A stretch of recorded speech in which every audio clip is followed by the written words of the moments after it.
ces esprits-là sont en train d'être vaincus. Je dis qu'ils sont en train d'être vaincus.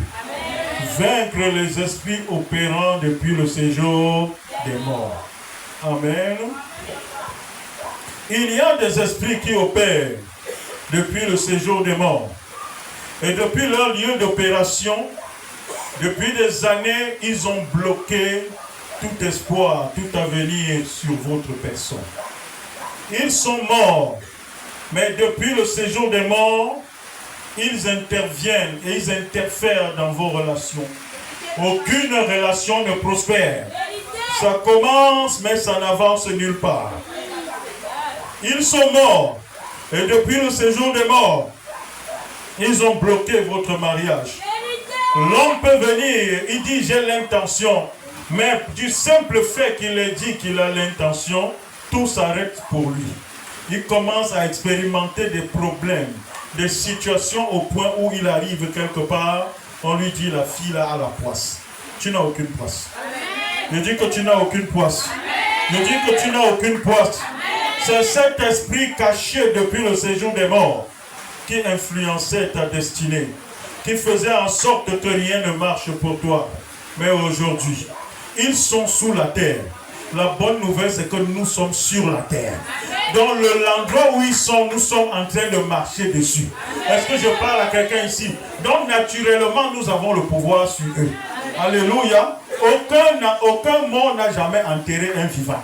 Ce sont les vivants qui enterrent les morts. Donc, s'il est sous la terre, ça veut dire que nous qui sommes sur la terre, nous avons le pouvoir sur lui. Et d'autant plus que nous croyons en Jésus. Et que Jésus a vaincu la mort. Et il a triomphé de la puissance de la mort en portant avec lui les clés du séjour des morts. Cette clé-là est avec nous. Je dis que cette clé est avec nous. Je dis que cette clé est avec nous. Si tu crois à Jésus, tu dirais meilleur amen que ça. Alléluia. Cette clé est avec nous. Et ce soir, nous en ferons usage. Je dis que nous allons en faire usage. Ce qui, depuis le royaume des ténèbres, les rapports qui étaient émis contre toi, depuis le royaume des ténèbres, que ce soit provenant des membres de ta famille, qui ont voulu comme ça, du fait de leurs alliances maléfiques, combattre ta destinée, sacrifier une partie de ta vie, sacrifier un organe de ton corps, sacrifier une partie de ton existence. Le sacrifice là sera repris. Je dis que ce sacrifice là sera repris. Et le royaume dans lequel il avait initié des alliances, ce royaume là va le persécuter. Je dis que ce royaume là va le persécuter. Je dis que ce royaume là va le persécuter. Parce que ce qu'il leur avait donné en sacrifice sera repris ce soir au nom de Jésus-Christ. Dis Amen. Dans Philippiens au chapitre 2, verset 10, verset 9 à 10, il est écrit concernant Jésus. Il est écrit concernant Jésus que Dieu l'a souverainement élevé en lui donnant le nom au-dessus de tout nom, afin qu'au nom de Jésus-Christ, tout genou fléchisse dans les cieux. Amen. Amen. Sur la terre et sous la terre. Et que toute langue confesse que Jésus-Christ est. Maintenant, je vais vous dire quelque chose. La parole de Dieu dit, écoutez-moi bien. Alléluia. Elle dit concernant Jésus que Dieu l'a souverainement élevé en lui donnant le nom au-dessus de tout nom. Afin qu'au nom de Jésus-Christ, tout genou fléchisse où? Dans les cieux, sur la et sous la terre. Et que toute langue confesse que Jésus est Seigneur. Qu'est-ce que vous ne trouvez pas curieux dans ça? La curiosité qu'il y a dans ça et sur lequel j'aimerais vous interpeller, c'est que, bien aimé, dans les cieux, il y a des langues qui parlent. Oh. Sur la terre, il y a des langues qui parlent. Mais même sous la terre, il y a des langues qui...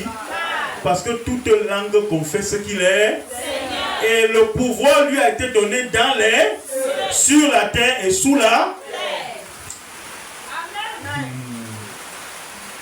Ça veut dire, si tu veux bien comprendre, que même ceux qui sont morts et qui sont sous la terre ont une langue pour parler. Est-ce que je parle à quelqu'un ici? Et comme leur langue parle, ces langues-là peuvent parler contre eux. Tu n'as pas compris. Il peut être enterré, mais sa langue parle contre toi. Les Bamileke comprennent ce que je dis. Alléluia. Tu vas voir un Bamileke ici, dit que hey, il faut que je parte au village. Dis Amen. On a dit que mon père est fâché. Il a parlé comment? Comme vous ne croyez pas que les langues, alléluia, même sous la terre, la langue continue de parler. Il est écrit, Dieu l'a souverainement élevé, alléluia, en lui donnant le nom au-dessus de tout nom, afin que dans les cieux, sur la terre, alléluia, et sous la terre, tout genou fléchisse, et que toute langue confesse que Jésus est Seigneur. Attarde-toi sur la langue. Dans la terre, il y a les langues qui confessent. Il y a des langues qui peuvent parler contre toi. Et ces langues-là sous la terre, elles sont sous la terre. Avec tout ce que l'enfant là m'a fait voir. Je vais voir comment elle va. Je vais voir comment elle va. Je vais voir comment elle va. Et pour toi, tu es si naïf au point de croire que depuis qu'on l'a enterré, sa bouche est fermée. Alléluia. Bien-aimé, elle est enterrée. Si sa bouche parle contre toi, aujourd'hui tu vas fermer sa bouche.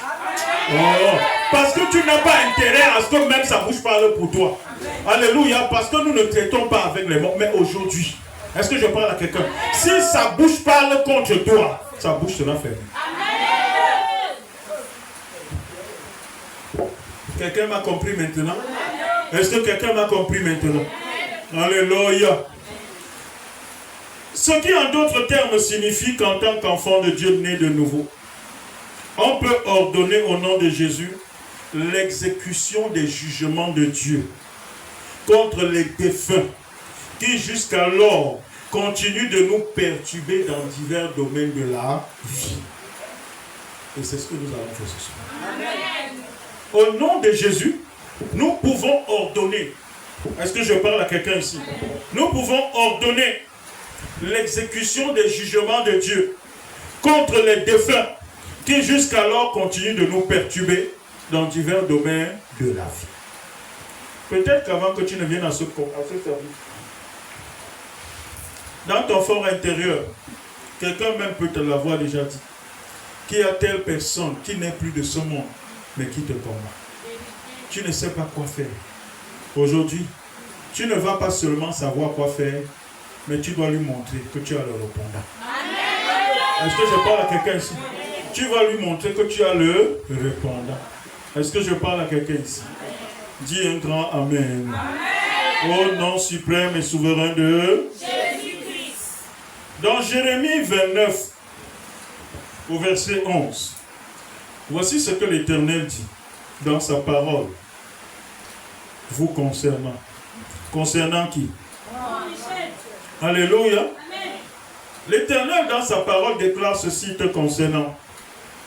Il dit, je connais les projets que j'ai formés sur toi. Dieu dit qu'il a formé les projets sur toi.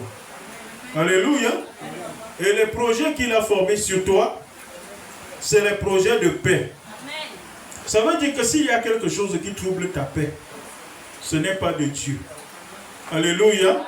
Et dès lors que quelque chose vient dans ta vie et est contraire au plan de Dieu, cela appelle au jugement de Dieu contre cette chose. Est-ce que je parle à quelqu'un? Il dit, je connais les projets que j'ai formés sur vous, projets de paix et non de malheur, afin de vous donner un avenir et de l'espérance. Dis Amen. À partir de là, j'aimerais que vous compreniez avec moi que toute personne, même défunte, qui depuis le séjour des morts, serait à la base des souffrances que tu continues de subir jusqu'à ce jour, s'expose de fait à la colère de Dieu qui va frapper son âme. Alléluia. Dieu a dit qu'il veut pour toi, il a formé pour toi des projets de paix. Maintenant, si quelqu'un est mort, et que même depuis le séjour des morts, il continue de te combattre, il continue de combattre ta paix, continue de combattre ton bonheur, continue de combattre ta réussite, continue de combattre, alléluia, tout ce qui peut participer à ton épanouissement. Cette personne-là, même morte, elle s'expose à la colère de Dieu qui va frapper son âme. De son vivant, ça pouvait frapper son corps. Mais à partir du moment qu'elle meurt, son âme ne reposera pas en paix. Parce que le jugement de Dieu, Dieu dit de lui qu'il est Dieu, qui juge les morts et qui juge les vivants. Tu ne fais rien qui soit contraire au plan de Dieu. Si Dieu a dit qu'il est prêt à juger les morts, sache que même les morts ont besoin de tomber sous le jugement de Dieu.